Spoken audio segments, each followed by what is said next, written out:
நான் பகைமையின் தொல்லை இல்லை. பிரித்திடும் சுயநல வேர்களை அறுப்போம், புது வழி படைத்திடுவோம், நாம் இறை வழி வாழ்கிறோம்.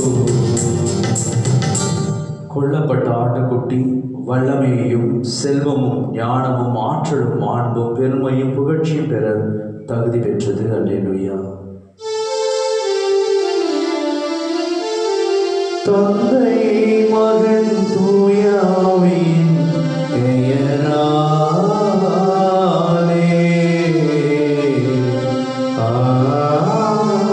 ஆமென். நம் ஆண்டவராகிய இயேசு கிறிஸ்துவின் அருளும் கடவுளின் அன்பும் தூய ஆவியின் நட்புறவும் உங்கள் அனைவரோடும் என்றும் இருப்பதாக. உம் ஆன்மாவோடும் இருப்பதாக.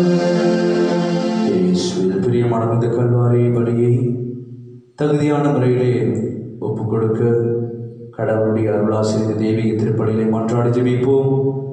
வாரத்தின் வெள்ளிக்கிழமையிலே இருக்கின்றோம். திருந்தி ஆண்டவருக்கு ஒப்பு கொடுக்கப்பட்ட பரிசுத்தமான ஒரு நாள். இறைவனுடைய இரக்கத்தை, இறைவனுடைய வல்லமையை, சக்தியை, ஆற்றலை நாம் கெஞ்சி மன்றாடுவோம். இந்த கல்வாரி பலியை தகுதியான முறையிலே ஒப்புக் கொடுக்க தடையாக இருக்கக்கூடிய நம்முடைய பாவங்களை எல்லாம் ஏற்றுக்கொண்டு இறைவனிடம் மனமருந்தி மன்னிப்பை வேண்டுவோம். எல்லாம் உள்ள இறைவனிடமும் சகோதர சகோதரிகளே, உங்களிடமும் நான் பாவி என்று ஏற்றுக்கொள்கிறேன். ஏனெனில் என் சிந்தனையாலும் சொல்லாலும் செயலாலும் கடமையில் தவறியதாலும் பாவங்கள் பல செய்தேன். என் பாவமே, என் பாவமே, என் பெரும் பாவமே. ஆகையால் எப்பொழுதும் கனியான பரிசுத்த மரியாதையும் வானதூதர் புனிதர் அனைவரையும் சகோதர சகோதரிகளை உங்களையும் நம் இறைவனாகிய ஆண்டவரிடம் எனக்காக வேண்டிக் கொள்ள மன்றாடுகிறேன். எல்லாம் இறைவன் நம் மீது இரக்கம் வைத்து நம் பாவங்களை எல்லாம் மன்னித்து நமக்கு முடிவில்லா வாழ்வை அருள்வாராக. ஆமென். ஆண்டவரே இரக்கமாயிரும். ஆண்டவரே இரக்கமாயிரும். கிறிஸ்துவே இரக்கமாயிரும். கிறிஸ்துவே இரக்கமாயிரும். ஆண்டவரே இரக்கமாயிரும். ஆண்டவரே இரக்கமாயிரும். மன்றாடுவோமாக. ஆண்டவரே, நாங்கள் மகிழ்ச்சியுடன் கொண்டாடும் பாஸ்கா மறை நிகழ்வுகளுக்கு ஏற்ப எங்கள் வாழ்வை அமைத்திட அருள் புரியுமாறு உம்மை வேண்டுகின்றோம். என்றும் நிலைத்திருக்கும் அது ஆற்றலால் எங்களை காத்து மீட்டருள்வீராக. உம்மோடு தூயாவின் ஒன்றிற்கு இறைவனாய் என்றென்றும் வாழ்ந்து ஆட்சி செய்கின்ற எங்கள் ஆண்டவரும் திருமகனுமாகிய இயேசு கிறிஸ்து வழியாக உம்மை மன்றாடுகின்றோம்.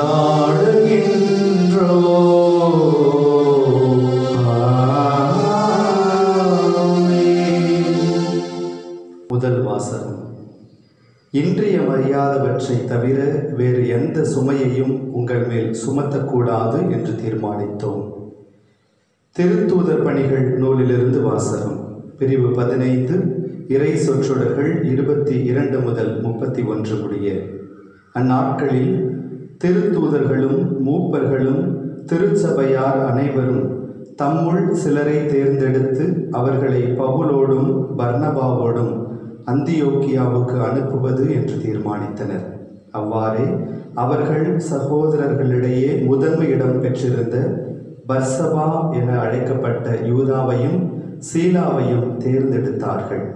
பின்பு அவர்கள் ஒரு கடிதத்தை எழுதி அவர்கள் கையில் கொடுத்து அனுப்பினார்கள். அக்கடிதத்தில் திருத்தூதரும் மூப்பரும் சகோதரருமாகிய நாங்கள் அந்தியோக்கியா, சிரியா, சிலிசியா ஆகிய இடங்களிலுள்ள பிற இனத்து சகோதரர் சகோதரிகளுக்கு வாழ்த்து கூறுகின்றோம். எங்களுள் சிலர் அங்கு வந்து தங்களுடைய பேச்சால் உங்களது மனத்தை குழப்பி உங்களை கலக்கமுற செய்தனர் என்று கேள்விப்பட்டோம். இவர்களுக்கு நாங்கள் எந்த கட்டளையும் கொடுக்கவில்லை. எனவே நாங்கள் ஒரு மனதுடன் கூடி வந்து சிலரை தேர்ந்தெடுத்து எம் அன்புக்குரிய பர்னபா, பவுல் ஆகியோரோடு உங்களிடம் அனுப்புவதென்று தீர்மானித்தோம். இவர்கள் இருவரும் நம் ஆண்டவர் இயேசு கிறிஸ்துவுக்காக தங்கள் உயிரையும் கொடுக்க துணிந்தவர்கள். எனவே நாங்கள் யூதாவையும் சீலாவையும் உங்களிடம் அனுப்புகிறோம்.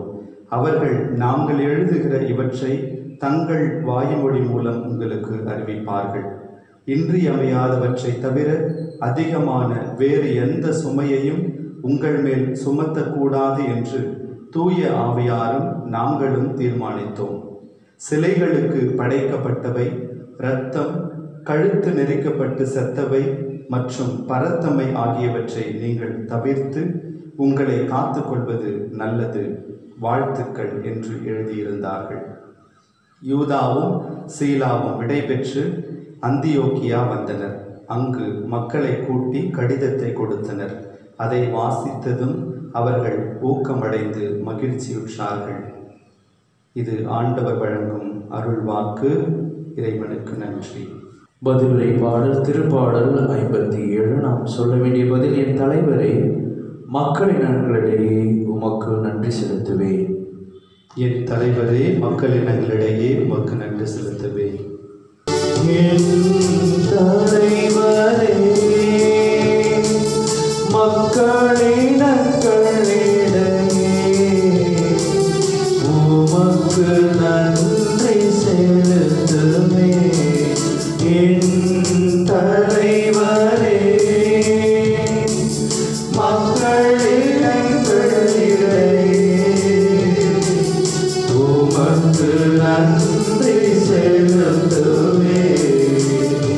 இறைவசனங்கள் 7 மற்றும் 8. என் உள்ளம் உறுதியாயிருக்கின்றது. கடவுளே, என் உள்ளம் உறுதியாயிருக்கின்றது. நான் பாடுவேன், உம்மை புகழ்ந்து பாடுவேன். என் நெஞ்சே விழித்தெழு, வீணையே யாழே விழித்தெழுங்கள். வைகரையே நான் வீழ்த்தெழ செய்வேன். என் தலைவரே, மக்களின் நலன்களிடையே உமக்கு நன்றி செலுத்துவேன். என் தலைவரே, மக்களின் நலன்களிடையே உமக்கு நன்றி செலுத்துவேன். இறைவசனங்கள் 9, 10 மற்றும் 11. என் தலைவரே, மக்கள் இனங்களிடையே உமக்கு நன்றி செலுத்துவேன். எல்லா இனத்தாரிடையேயும் உம்மை புகழ்ந்து பாடுவேன். ஆண்டவரே, முது பேரன்பு வானளவு உயர்ந்துள்ளது. முது வாக்கு பிறழாமை முகில்களை தொடுகின்றது. கடவுளே, வானங்களுக்கு மேலாக நீர் உயர்வு பெறுவீராக. நீர் உயர்வு பெறுவீராக. பாரெங்கும் உமது மாட்சி விளங்குவதாக. ஜெபப்பாடல். என் தலைவரே, மக்களின் நலன்களிடையே உமக்கு நன்றி செலுத்துவேன். என் தலைவரே, மக்களின் நலன்களிடையே உமக்கு நன்றி செலுத்துவேன்.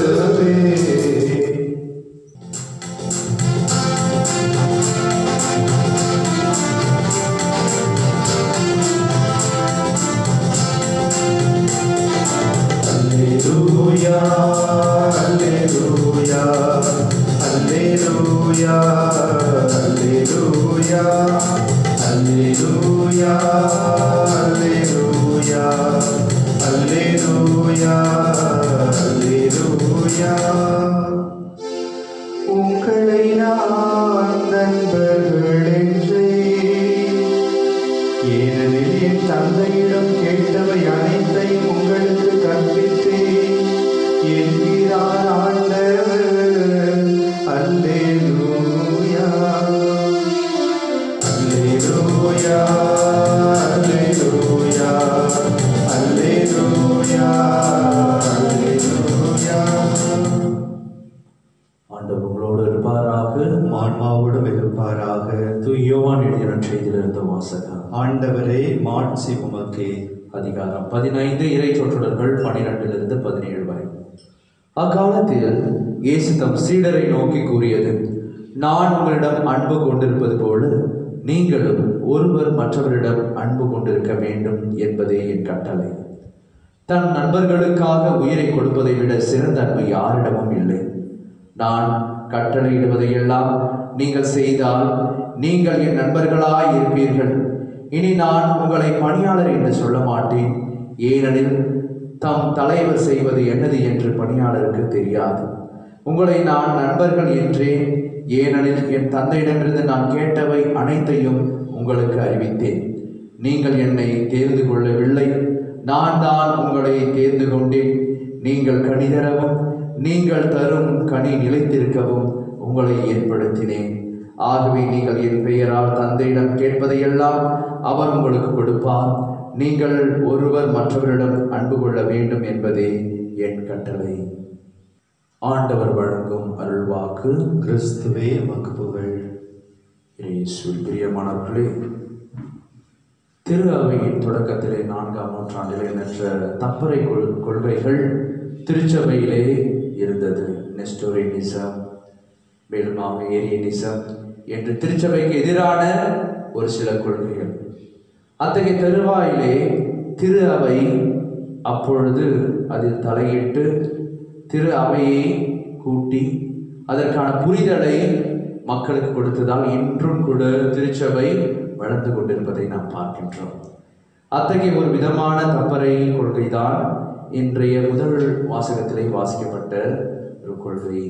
யூதர்கள் யாரெல்லாம் விருத்து சேதனம் செய்திருக்கிறார்களோ அவர்கள் மீது மட்டும்தான் தூயாவியானவர் வருவார் என்கின்ற ஒரு கொள்கையை அவர்கள் அறிவித்தார்கள். அதற்கு பேதுரு மற்ற சீடர்கள் அனைவரும் தூயாவி பெற்றால்தான் மீட்பு என்கின்ற இந்த கொள்கையை அவர்கள் எருசலேமிலே அவர்கள் அறிவிக்கிறார்கள்.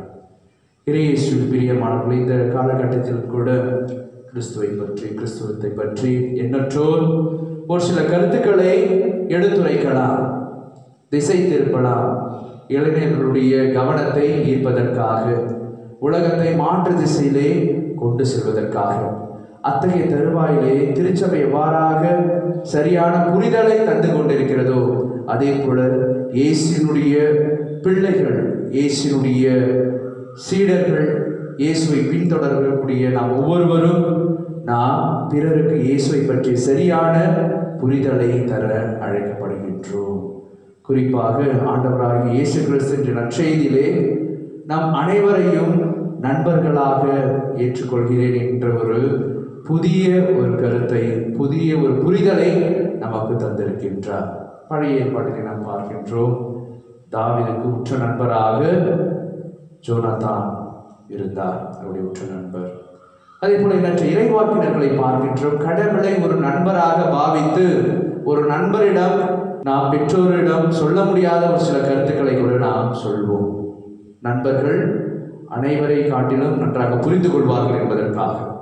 அவ்வாறாக எரேமியா இறைவாக்கினர் ஆண்டவராக இயேசு கிறிஸ்துவை ஒரு நண்பராக நினைத்து அவரிடம் புலம்புவதை நாம் பார்க்கின்றோம். மேலுமாக எண்ணற்ற புனிதர்களுடைய வாழ்விலே நாம் பார்க்கின்றோம், ஆண்டவராக இயேசு கிறிஸ்துவை உற்ற தோழனாக நண்பனாக பாவித்து அவர்கள் அனைத்தையும் பகிர்ந்து கொண்டார்கள். அதன் நிமித்தமாக ஆண்டவராக இயேசு கிறிஸ்துவினுடைய வழிகாட்டுதலை பெற்று அவர்கள் நல்ல வழியிலே நடந்தார்கள் என்று நாம் வாசிக்கின்றோம். ஆகவே இந்த நாளிலும் கூட ஆண்டவராக இயேசு கிறிஸ்து அதே அழைப்பை நமக்கு விடுக்கின்றார். என்னுடைய நண்பனாக நீ இரு, உனக்காக நான் உயிரை கொடுத்திருக்கிறேன் என்று சொன்னால் நான் உனது சிறந்த நண்பனாக உனக்காக இருந்தேன். எந்த ஒரு பிரதிபலனையும் நான் எதிர்பார்க்கவில்லை. நீ நன்றாக இருக்க வேண்டும். அதுதான் ஒரு நண்பனுடைய உச்சகட்டமான ஒரு அன்பாக இருக்கிறது. என் நண்பன் நன்றாக இருந்தால் போதும், எனது நண்பனுடைய எதிர்காலம் நன்றாக இருந்தால் போதும், நான் எவ்வாறாக இருந்தாலும் பரவாயில்லை என்பதுதான் ஒரு உற்ற நண்பனுடைய ஒரு உள்மன குமரலாக இருப்பதை நான் பார்க்கின்றோம். ஆண்டவராக இயேசு கிறிஸ்து உற்ற நண்பராக இருந்தார். உற்ற நண்பராக நாம் அனைவருக்கும் இன்றும் கூட இருந்து கொண்டிருக்கிறார். ஆனால் நாம் அவரை நண்பராக ஏற்றுக்கொள்கிறோமா? அந்த இறைவாக்கினர்களைப் போல ஆண்டவராக இயேசு கிறிஸ்துவை நண்பராக கருதி ஜபத்திலே நேரத்தை நாம் கழிக்கிறோமா? ஜபத்திலே ஒரு நண்பனிடம் பேசுவது போல பேசுகின்ற பொழுது அது மேன்மையான ஒரு ஜபமாக மாறுகிறது. வாழ்க்கைக்கான ஒரு புரிதலை நண்பர்கள் நமக்கு காட்டுகிறார்கள். அதே போல் ஆண்டவராக இயேசு கிறிஸ்துவும் நல்ல வழியிலே நடக்கக்கூடிய நல்ல வழிமுறைகளை நமக்கு அளித்து நல்ல நண்பனாக அவர் இருக்கின்றார். ஆகவே இந்த பரிசுத்தமான நாளிலே நாம் கடவுளுக்கு ஏற்ற நல்ல நண்பர்களாக இருப்போம். அதை தான் நாம் திருவிவிலியத்திலே வாசிக்கின்றோம். குட் சமாரிட்டன் என்கின்ற அந்த ஓமையிலே வாசிக்கிறோம். நல்ல சமாரியன் ஓமையிலே நல்ல நண்பனாக அனைவரும் கைவிட்டாலும் யாரும் அறியாமல் யார் என்று தெரியாமல் இருந்தாலும் ஓடி சென்று உதவுவதுதான் ஒரு கிறிஸ்துவ நண்பனுக்கான ஒரு மாதிரி, கிறிஸ்துவ நண்பனுக்கான ஒரு பண்பு.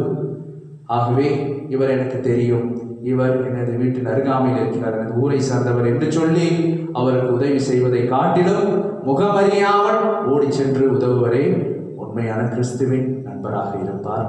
அத்தகைய நண்பர்களாக நாமும் வாழ இயேசுடைய அன்பு சீடர்களைப் போல நாமும் புறப்படுவோம் இயேசுவின் அன்பு நண்பர்களாக. ஆமென்.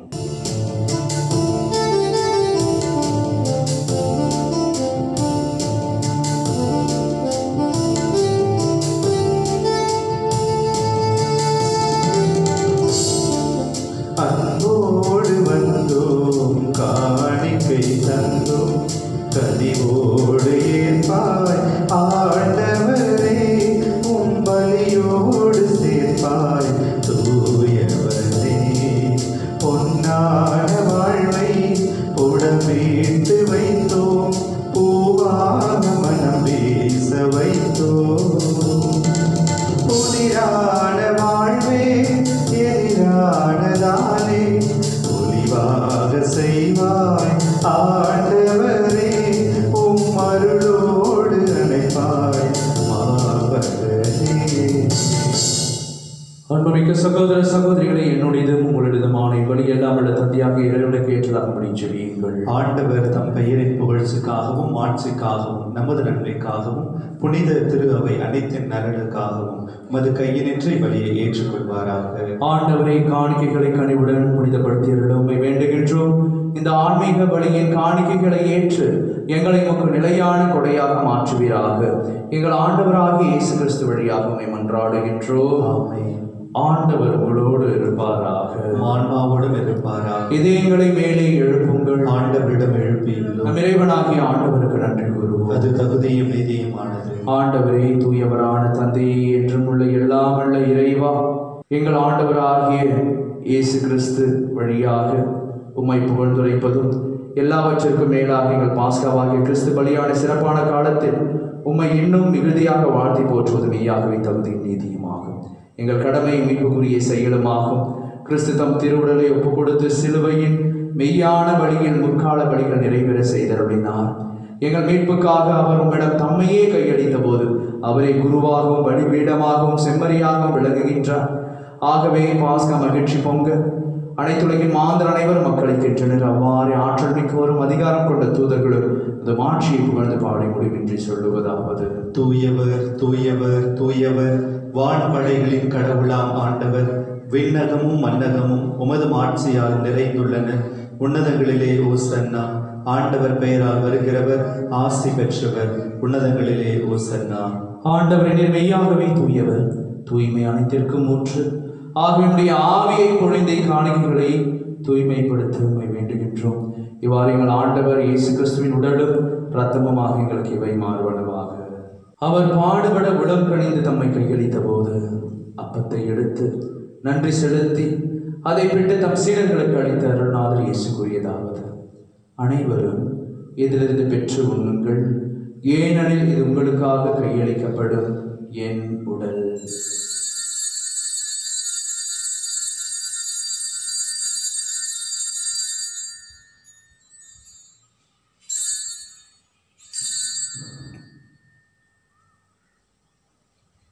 அவ்வண்ணமே இரவு விருந்தை அருந்திய பின் கிண்ணத்தையும் எடுத்து மீண்டும் மக்கள் நன்றி கூறி தம் சீடர்களுக்கு அளித்த அருள்நாதர் இயேசு கூறியதாவது: அனைவரும் இதிலிருந்து பெற்று பருகுங்கள், ஏனெனில் இது புதிய நிலையான உடன்படிக்கைக்குரிய என் இரத்தத்தின் கிண்ணம். இது பாவ மன்னிப்புக்கென்று உங்களுக்காகவும் பலருக்காகவும் சிந்தப்படும். இதை என் நினைவாக செய்யுங்கள்.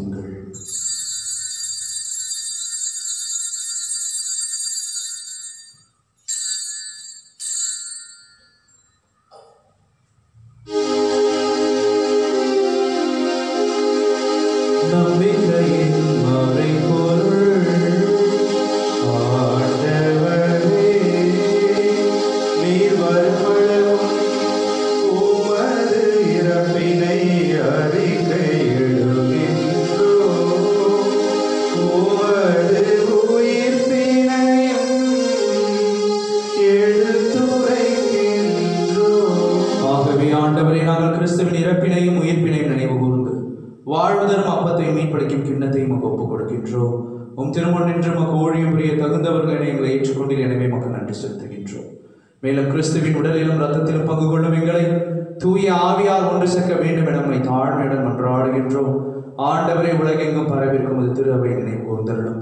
எங்கள் திருத்தந்தை பிரான்சிஸ், எங்கள் பாசமிகு மக்களாய நீதிநாதன், எல்லா திருநிலையினராகிய அனைவரோடும் அது திரு அவை அன்பில் நிறைவேற செய்தருளும். மேலும் உயிர்த்தெழும் எதிர்நோக்குடன் துயில் கொள்ளும் எங்கள் சகோதர சகோதரிகளையும் இறந்தோர் அனைவரையும் இரக்கத்துடன் நினைவு கூர்ந்து திருமுக ஒளியினுடைய ஏற்றலும். எங்கள் அனைவர் மீதும் இரக்கமாயிரும். கடவுளின் கன்னித்தாயான புனித மரியா, அவருடைய கணவரான புனித யோசேப்பு, புனித திருத்துதர்கள், இவ்வுலகில் உகந்தோராய் இருந்தோர் புனித 2ஆம் ஜான் பால், புனித அன்னை தெரேசம்மாள், புனித அல்போன்சம்மாள், கோடியர், புனித அந்தோனியா, புனித John Marie Vianney, father Pio ஆகிய புனிதர் அனைவருடனும் நாங்கள் நிலைவாழ்வில் பங்கு கொள்ளும் தகுதி பெற்று உம் திருமகன் இயேசு கிறிஸ்து வழியாக உம்மை புகழ்ந்தேத்தும் மரமருள உம்மை மன்றாடுகின்றோம்.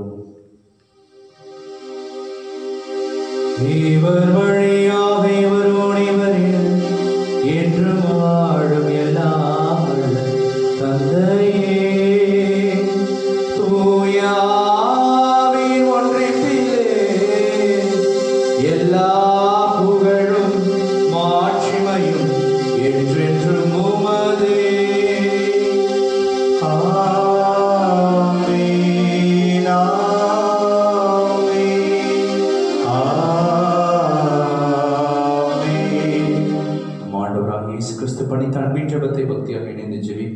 விண்ணுலகில் இருக்கிற எங்கள் தந்தையே, உமது பெயர் தூயது என போற்ற பெறுக. உமது ஆட்சி வருக. உமது திருவுளம் விண்ணுலகில் நிறைவேறுவது போல மண்ணுலகிலும் நிறைவேறுக. எங்கள் அன்றாட உணவை இன்று எங்களுக்கு தாரும். எங்களுக்கு எதிராக குற்றம் செய்வோரை நாங்கள் மன்னிப்பது போல எங்கள் குற்றங்களை மன்னியும். எங்களை சோதனைக்குட்படுத்தாதையும் தீமையிலிருந்து எங்களை விடுவித்தருளும். ஆண்டவரே, தீமை அனைத்திலிருந்தும் எங்களை விடுவித்து எங்கள் வாழ்நாளில் அமைதியை கனிவுடன் அருளுமை மன்றாடுகின்றோம். உமது இரக்கத்தின் உதவியால் நாங்கள் பாவத்திலிருந்து எப்பொழுதும் விடுதலை பெற்று யாதொரு கலக்கமும் இன்றி நலமாய் இருப்போமாக. நாங்கள் எதிர்நோக்கி இருக்கும் பேரின்பத்திற்காகவும் எம் மீட்பராக இயேசு கிறிஸ்துவின் வருகைக்காகவும் காத்திருக்கின்றோம். ஏனெனில் ஆட்சியும் வல்லமையும் மாட்சியும் என்றென்றும் உமதே. ஆண்டவரே, இயேசு கிறிஸ்துவின் அமைதியை உங்களுக்கு பெற்றுச் செல்கிறேன், என் அமைதியை உங்களுக்கு அளிக்கிறேன் என்று உம் திருத்துதர்களுக்கு மொழிந்தீரே. எங்கள் பாவங்களை பாராமல் மது திரு அவை நம்பிக்கையை கண்ணோக்கி மது திருவிழத்திற்கு ஏற்பதற்கு அமைதியும் ஒற்றுமையும் அளித்தருள்வீராக. என்றென்றும் வாழ்ந்து ஆட்சி செய்கின்றவர் நீரே. ஆமென். ஆண்டவருடைய அமைதி உங்களோடு என்றும் இருப்பதாக, ஆன்மாவோடும் இருப்பதாக. தெய்வீக திருப்பலியின் வழியாக இறைவன் கருளக்கூடிய அமைதியை, ஒற்றுமையை, சமாதானத்தை, மகிழ்வை நாம் ஒருவர் பிறரோடு பகிர்ந்து மகிழ்வோம். சமாதானம். உலகின் பாவங்களை போக்கும் இறைவனின் செம்மறியே, எங்கள் மேல் இரக்கமாயிரும். உலகின் பாவங்களை போக்கும் இறைவனின் செம்மறியே, எங்கள் மேல் இரக்கமாயிரும். உலகின் பாவங்களை போக்கும் இறைவனின் செம்மறியே, எங்களுக்கு அமைதியை அளித்தருளும்.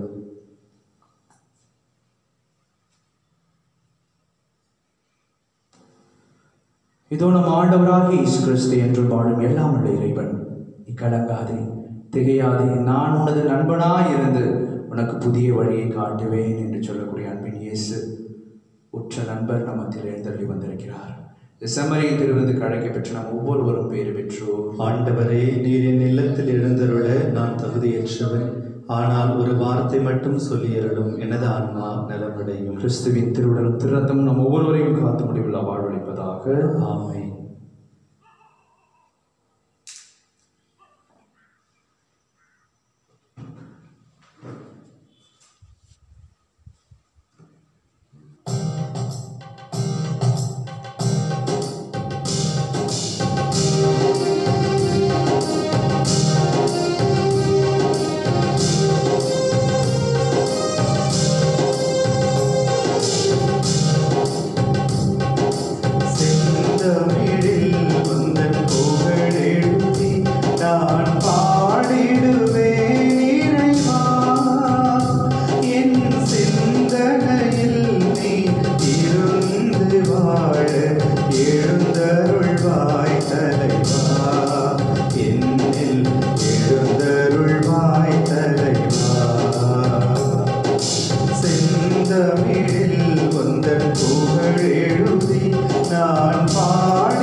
வந்தார், நம்மை மீட்டார். அல்லேலூயா.